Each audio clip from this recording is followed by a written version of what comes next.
তো হ্যালো বন্ধুরা, সকলে কেমন আছো? আশা করি সকলে ভালো আছো। তো আজকে আমি কোনো ব্লগ বা কন্ট্রোভার্সি বা কোনো মানে রোস্টিং ভিডিও এসব কিচ্ছু নিয়ে আসিনি। তোমরা তো দেখতেই পারছো যে রিঙ্কু দেবীর মানে আগের পক্ষের ছেলে যে 2-3 দিন হলো মারা গিয়েছে, সেই বিষয়টা নিয়ে আমি আজকে কথা বলতে এসেছি।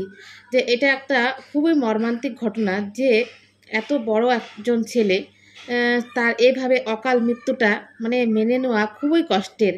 একজন মা হিসাবে যে তার কতই কষ্টের সে যে মা সেই জানে একমাত্র। কারণ এক একজন এক এক রকম, মানে সবাই এত ট্রোল করছে রিঙ্কু দেবীকে, মানে না বলে আজকে পারলাম না।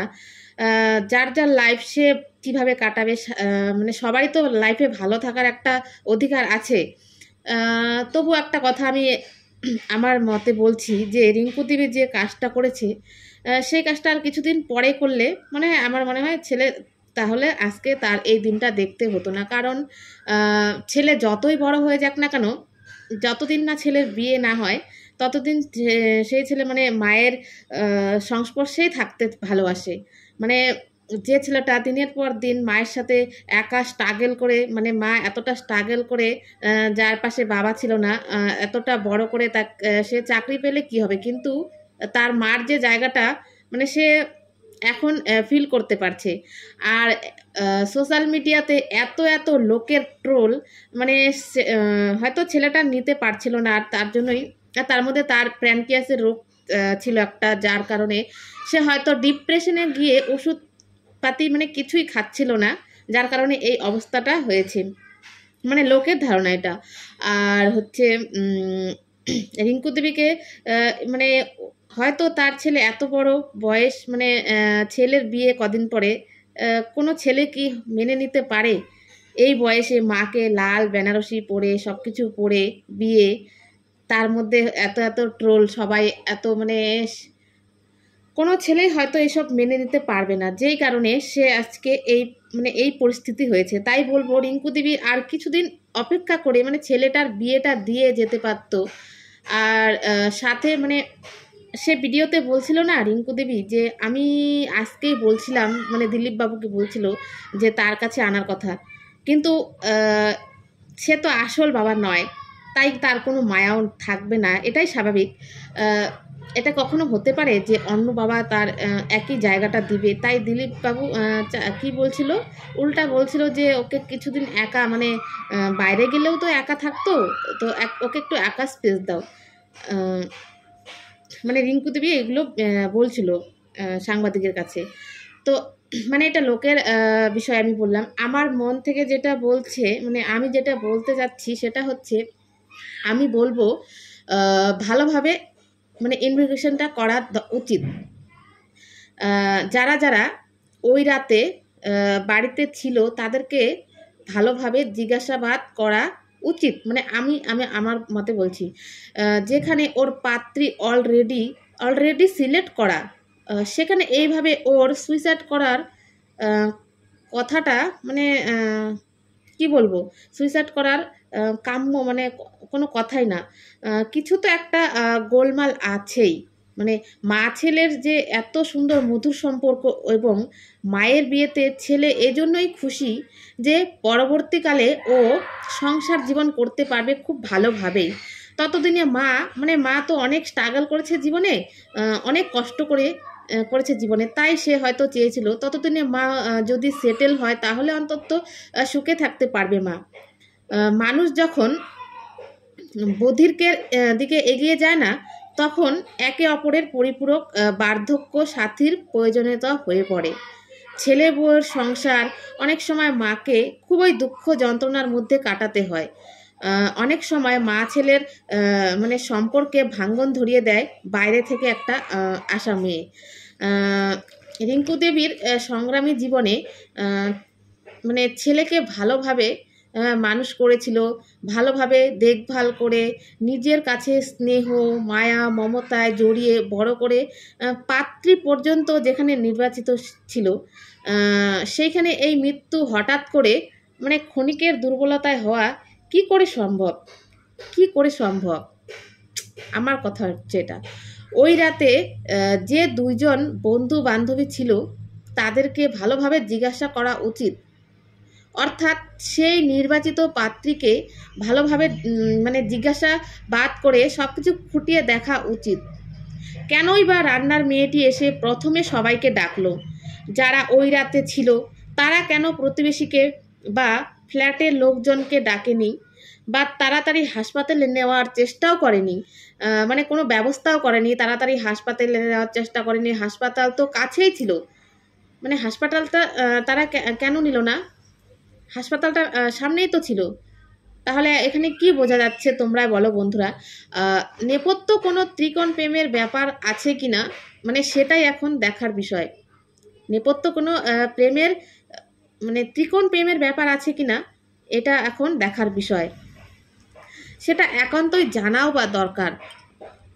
মানে এখানে যারা ছিল সন্দেহের ঊর্ধ্বে, মানে কেউ সন্দেহের ঊর্ধ্বে নয়। যদি এখন পুলিশ ডিপার্টমেন্ট নেগলেক্ট করে ভালোভাবে মানে ইনভেস্টিগেশনটা না করে তাহলে অন্য কথা। মানে অনেক সময় দেখা যায় কি ত্রিকোণ প্রেমের ব্যাপারে, মানে অনেক সময় দেখা যায় ত্রিকোণ প্রেমের ব্যাপারে প্রেমিক প্রেমিকা প্রাক্তন প্রেমিককে হত্যা করে বা খাবারে কিছু মিশিয়ে দেয়, অথবা ঘুমের অতিরিক্ত ওষুধ খাইয়ে দেয়। এখানে মেয়েটির সাথে আরও একটি ছেলে ছিল এবং সে রাত 3টায় এসেছে। এমন কি দরকার ছিল যে সে রাত 3টায় আসলো? মানে আগেও তো আসতে পারতো। রাত 3টায় একটা ছেলে, যেখানে তার গার্লফ্রেন্ড ছিল, সে থাকা অবস্থায় একটা ছেলে, মানে ওর বন্ধু কি করে গেল? রাত 3টে এসেছে, মানে ও ছিল মানে প্রীতমের বন্ধু। যেখানে প্রীতমের বান্ধবী ছিল সেখানে প্রীতমের ছেলে বন্ধুটি থাকার কি দরকার ছিল ওই রাতে 3টার সময় এসে? জানি না সেই রাতে কি হয়েছে, রাত 3টার সময় এসেছে।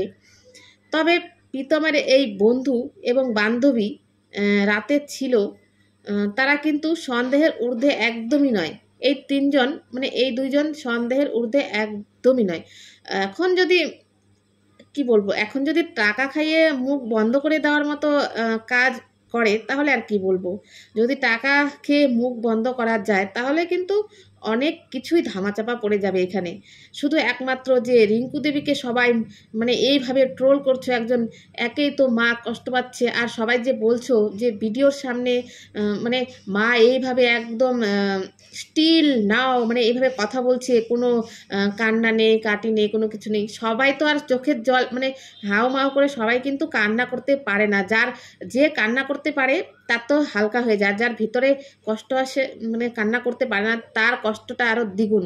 সে দেখো গিয়ে ঘরে বসে বা বাথরুমে বসে সে বুক ফেটে কান্না করছে, হয়তো মানুষের সামনে সে কান্না করতে পারছে না, হয়তো মানে কারো হয় কি সবাই তো এরকম সবাই হাউমাউ করে কান্না করতে পারে না। ভগবান জানেন সেদিন কি হয়েছে। এমন অনেক ঘটনা আছে যা দিনের পর দিন পুরোপুরি ধামা চাপা পড়ে যায়। তবে সব কিছু পর্যবেক্ষণ করে এটা অন্তত আমি ভালোভাবে বুঝতে পারলাম, মানে ভালোভাবে বোঝা যায় যে ছেলেটি এই মুহূর্তে মানে নিজের থেকে মৃত্যু বরণ করে নেওয়ার কোনো কারণ নেই। একে সে একটা জব করে, তার মধ্যে তার বন্ধুবান্ধব বিয়ে ঠিক হয়ে গেছে, যেখানে তার হচ্ছে কদিন পরে বিয়ে, সেইখানে সে একটা এরকম কাজ করবে কেন? এই বিষয়টা মানে খতিয়ে দেখা খুব দরকার। আর সবাই যে একজন এই মহিলাকে মানে এই রিঙ্কু দেবীকে সবাই এইভাবে ট্রোল করছো, এটা করো না, সবাইকে রিকোয়েস্ট করছি। কারণ ভালো থাকার অধিকার সকলেরই আছে। যে মহিলাটি এত কাল কষ্ট করেছে, শেষ বয়সে এসে সে যদি একটু মানে ভালোভাবে থাকতে চায় তো থাকতে দাও না। তোমরা সবাই এভাবে আর ট্রোল করো না।